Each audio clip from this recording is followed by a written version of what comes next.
Oh, wow, Labor Day. I've been laboring all day. Finally, time for a break. What is this? Uh-oh. Dr. Romano's been here again. And this looks like something that might be on the DAT exam. I can't figure this out. Does look like an Alkyne.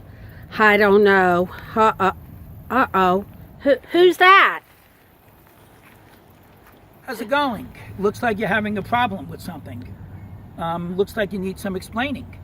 I do, Dr. Romano. I was trying to take a break. Can you explain it to me tomorrow? I gotta get going. It would have been great if you read the textbook and built a foundation for yourself, but since I'm here now, why don't I explain it, because this is extremely important for the DAT exam, and there's about 4 or 5, maybe even 6 potential questions that can land in the DAT.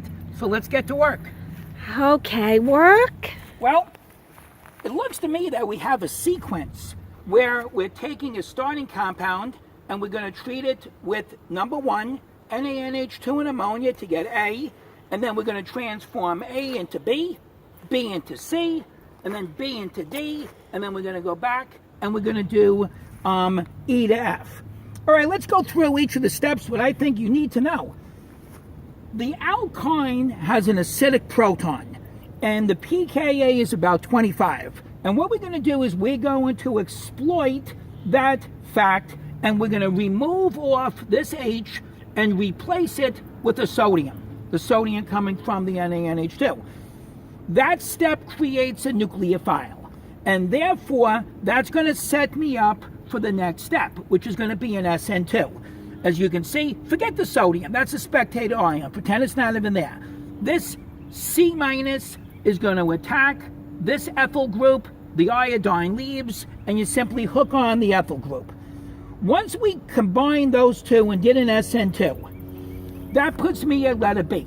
Now, this is a very important step. We're going to do what's called a stereoselective reduction. In English, that just means I'm going to add hydrogens, but the hydrogens are going to come on either on the same side or on the opposite side. If you use hydrogen with a catalyst called Lindlar's catalyst, it's going to add the 2 hydrogens from the same side. And the 2 R groups, here being ethyl and methyl, are on the same side as well. Notice, if you look on the left side of the molecule, the methyl group has more priority than a hydrogen. So that would mean that this group has the greater priority. If you go to the opposite side, the ethyl group has more priority over an H. Since the same groups which I starred are on the same side, we call this alkene the Z isomer. So hydrogen and Lindlar's is going to produce the Z isomer, or if the groups were the same, we would call it the cis isomer. Sodium in liquid ammonia gives the trans isomer, but in this case, it's more exact to call it the E isomer. Why? Again, hydrogen and methyl, this guy has the priority. If you look here, hydrogen and ethyl, ethyl has the priority. The groups are on opposite sides, so we call it the E isomer. Now, what I've just done with the 2 very important stereoselective reactions you need to know for the DAT exam.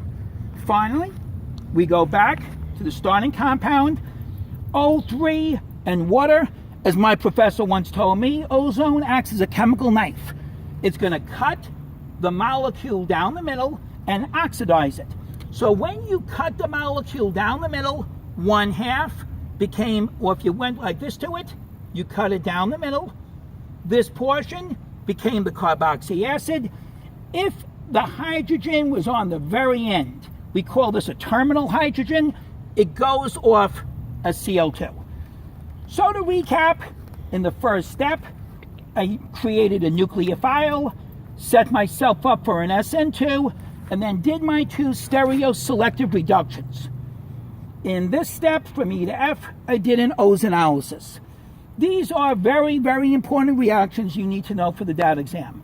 I hope that gives you some good ideas on how to think in sequence and how to use some of the reactions that we've done. In my next clip, Well, what I'll probably do is some more reactions utilizing the alkynes. But this should be a very good start and what you need to know for the DAT exam. Oh, I have one question, Dr. Romano. Is that a DAT Destroyer book behind you? Absolutely. This is a DAT Destroyer book. It's the 2017 edition. Our 2018 edition will be out in a few months. But I'm always thinking of new problems, and it's always important to make sure you do every single problem in the book. They're all extremely important. And we have stuff just like this in the DAT Destroyer book. I like these type of problems because it has multiple concepts. Thank you, Dr. Romano. I guess I got to get back to work. All right, you're very welcome. Good day to you. Okay. Bye, Dr. Romano. Bye-bye. Goodbye.